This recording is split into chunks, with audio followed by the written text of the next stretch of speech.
I'm Michelle Pfefferman, founder and CEO of Equity at Work, and this is your DEI Minute, your go-to podcast for leaders looking to navigate the ever-evolving landscape of diversity, equity, and inclusion in the workplace. Whether you're just starting out with DEI or looking to sustain your long-term successes, each episode will provide you with actions you can take to move DEI forward at your organization, all in 15 minutes or less.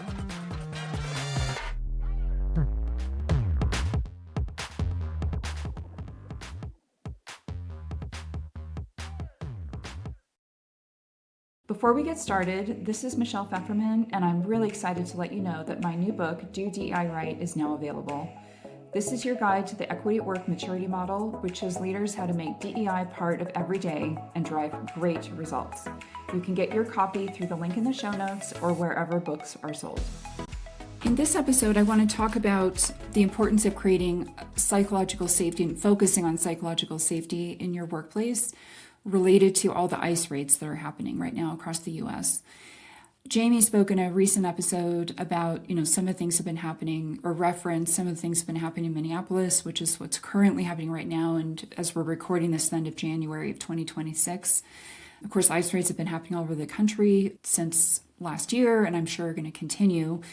And while I do see, some employers are trying to step up a lot, I think, again, feel sort of backed into a corner like they're powerless in this situation.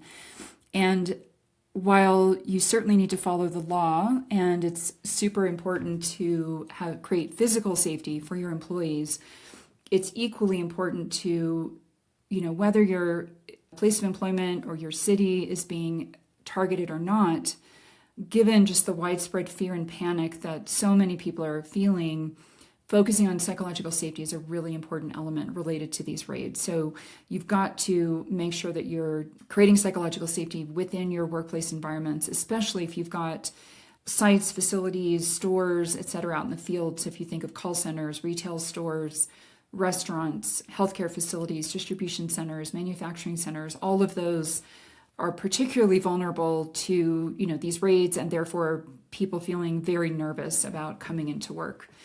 So what can you do? Obviously, you've got federal law you have to follow. You've got state law you need to follow. You need to work with your local police department. If federal agents come, you've got to coordinate with them. However, you need to also have your own company policy in place that everyone is well versed on, so that if you're an employee, you know how your company is going to respond. If you're an on-site manager, you know what you can and can't do to keep people out of the building, to protect your employees, and who to escalate the issue to within your organization. If you're a more senior leader or regional leader, making sure that you're constantly reaching out to your people that are on the ground on site, making sure they have what they need, making sure they're clear, making sure the communication is posted everywhere, that there's just, absolute clarity on what your policy is and what you're going to do to make sure that, you're balancing, the legal requirements with what your people really need. And I just want to go into that a bit more, because what's happened now, and I think as the raids have escalated, and we've now had, unfortunately, a number of deaths by federal agents of civilians, and, obviously there's just sort of one horrible story after another of people being picked up who are not illegal citizens or illegals that have been in the country for a long time, that have never committed a crime. It's sort of this broad sweep, very it's even beyond racial profiling into political profiling and other kinds of profiling.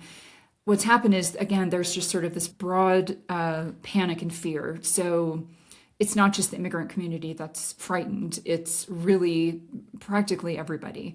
You've got outrage. You've got all kinds of different feelings happening. But to kind of break it down, your employees who are immigrants, I think, are obviously the most at risk, regardless of their status, because they're afraid for themselves, for their families, for their communities where people may or may not be here legally. And then, but it's continuing to cascade out to really everyone who has a connection there, or just is feeling like they're being hyper-targeted, or the line has been crossed, obviously, between, sort of what we typically expect from federal protection and the law and how that's being acted out now. So what are some of the things that you can do? And first, let me explain psychological safety in case you're not aware with that term. It's a term that was coined by a researcher named Amy Edmondson, who really coined that to describe a work environment where employees can speak up and show up as their full, authentic selves without any fear of retribution, any fear of pushback, any sort of fear of like damage to their career or even their employment. And when you focus on that, when you make sure everyone feels safe at work, feels, physically safe, but emotionally, psychologically, kind of behaviorally safe, that they can express their views and opinions, obviously in a way that's respectful to everybody and kind of falls in line with your culture and kind of expected norms in that environment. But when people feel that way, they can relax, they can be more engaged, they're more productive. I mean, there are a lot of business benefits to that. But really, you're sending a signal that we care about you.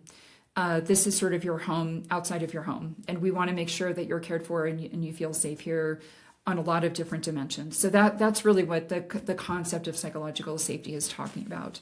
It is situational. So like people, and that's why it's really important to say, yes, we have a great culture. We know people feel happy working here, but we're in a different situation now with these raids happening in our communities. So you've got to address it with that specific lens in mind. In terms of what you can do, beyond the things I mentioned, making sure you're following the law, setting the right policies, and so forth, a lot of this is about communication. So communicate to everyone, just acknowledge the reality of the situation that everybody is in, how committed you are to supporting your employees, how you're going to navigate this situation. Do you happen to run a Home Depot location where, that's often targeted as a place to pick up immigrants because you have a lot of day workers that are, hanging around outside in hopes of getting picked up for work?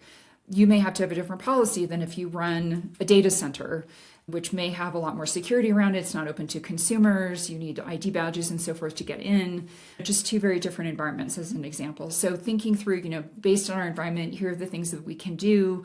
Here's our kind of commitment to you as employees. Here's the commitment we have to our customers if you are in a more customer-facing situation. And, communicate. And you've got to do it by, all of the different ways that people could receive that information. So posted throughout the building, in stand-up meetings, over email, if you use Slack or some other, instant message platform, just making sure that it's really, really accessible. It needs to be on your internal portal, wherever else that you keep your policies and procedures housed. In addition to that, some other things to consider are, do you have a hotline that people can call if they're feeling unsafe, they have concerns, they have questions? Is that confidential? How can you make sure people feel safe making those calls? Because I think, there will be a lot of people who are even worried to ask certain questions. Do you have a frequently asked questions document that's available and easily accessible to people? Have you made it really clear that if an individual's employee is approached by an ICE agent, what the protocol is, what they can do, what they should do, what they can't do, and how to, handle that appropriately? What about, if that person has a mobile device, should they film that? Should they record it, even on a voice memo? What is sort of the expectation of how that kind of moment would be handled? Do you have legal advisors available through your EAP program or some other service that employees can contact if they have legal concerns related to all of this? A lot of EAP programs offer some kind of legal counsel, a certain number of hours. A lot of times employees don't realize that's even there. So making sure you're reinforcing that is available to people if you have concerns, and that there are people who can specifically talk to concerns about employment, citizenship, and so forth related to ICE is really important right now. What is going to happen if somebody decides they can't come into work because they don't think it's safe, or they feel like they have to leave early because they got tipped off about something, or maybe they've got, a family member, a child, a friend, a community member, someone else they help to take care of, and they've got to step out to handle that situation. What is the protocol there? What's the policy? Do they use a PTO day for that? Do you have certain days in the bank that people can pull from for these kind of emergency situations? What's the backup plan in terms of covering for that person? And how long will that, can that be in place? Is there any rotational training or documentation we need to create to make sure that others can step in pretty seamlessly when those situations arrive. And then what happens if you have an employee who was wrongfully detained and misses days of work and then is released? I would hope their job is not in jeopardy, but you may have policies that don't make that very clear. So making sure you have thought through those situations as well, because that question will certainly come up. And even if they weren't detained, but they had to step out because they had a family member who was detained and they had to hustle to get legal counsel and rally people together and pull together money and other resources. Again, you may want to have, some time that's available to that, and also a policy that says, we can accommodate up to a certain number of days or whatever it might be for that person to come back and their job is not at risk. In addition to that, just making sure that you're creating kind of go-to people and spaces for people to go to that do have concerns and questions, that they just want to air their fears and their worries and feel like they have a place where they can be heard and sort of made to feel, cared for and get to a place of calm or relative calm is important right now as well. This stuff, unfortunately, isn't going away, I think, anytime soon. So really being diligent about, addressing this as part of your SOPs, your standard operating procedures, I think is a really smart idea. You've got them. Worst case scenario, you've spent some time on it. You don't need it. That would be an amazing thing. But I think all of us need to be prepared, that we're just providing that kind of support. And even for people who are at no imminent risk of being detained, I think just, so many people, I can't say all of us, but so many people are feeling really rattled right now just about the state of our country and that these things are happening around the country. And so giving those people some grace, I think, is really important too. So I hope this has given you, some good advice on how to handle these situations. Certainly reach out if we can be helpful with any of this. Thank you. And that's a wrap. I'm Michelle Bogan, and that's your DEI Minute for today. Thank you so much for listening. Please be sure to follow us wherever you listen to podcasts, and don't forget to leave us a review. If you ever have questions, please visit our website or send us an email. You can also sign up for our newsletter and follow us on LinkedIn, YouTube, and Instagram. Links to everything can be found in the episode notes. This episode was produced and edited by Podgrowth with podcast art by our very own Jamie Applegate.